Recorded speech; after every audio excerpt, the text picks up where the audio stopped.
I talk a lot on this show as well about overcoming adversity in your career. I mean, I've had a ton in my career, my playing career, and overcame it. I think anyone who's gotten to your level of success, there's adversity in life. It happens. What's the one moment you mentioned the Texas, getting fired at Texas? Well, is there any other moment in your career where you feel like you faced the most adversity, and then how'd you overcome it? I mean, even my last year as head coach of Miami, we lose our starting quarterback for the season in the third game of the year. The next week we lose, one of the top backups. We lose two of our top three running backs, and we're sitting 2-4. Yeah. In year three in Miami, and it is on. You know what I mean? And that team won 5 out of 6, and the one we lost, we were 4th and 14 away from winning. And to be at that moment where, the backs are ultimately against the wall and the team had all the incentive in the world to just quit,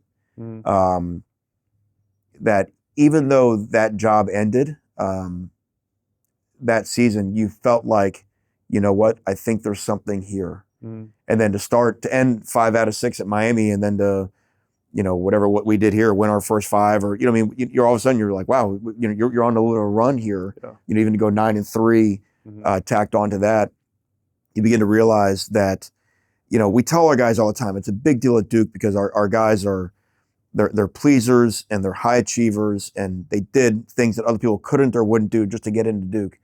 But you've got to come to terms with failure, right? And you got to see, you hear it all the time, that there's no losses, only lessons, but it's really true.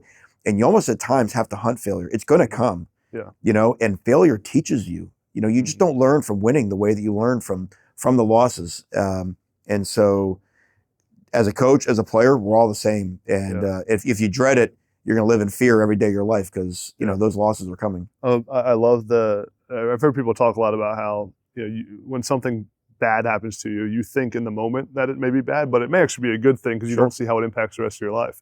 And I think about your career, you obviously what happens at Miami. In the moment, you feel like, oh, I can't believe this happened, but then you get to have a great run at Penn State, and now you're sitting here at Duke, right, in a great, prestigious institution. Have you had that reflection before? Absolutely, yeah. I mean, because otherwise you're not present. Yeah. Right? You're walking around every day sad because of a thing that happened at some point in the past. And then you're not going to connect with the kids. You're not going to be your best self to anybody else if you're worried about something that happened a long time ago. Yeah. No different than being a player who messed up a play 5 plays ago and is still thinking about that, and that's going to affect his performance now. So to go to Penn State, and I mean, what do we win? 22 games in 2 years, or 24 games in 2 years there, and then to come here and win 9 this past year. I mean, I feel fortunate.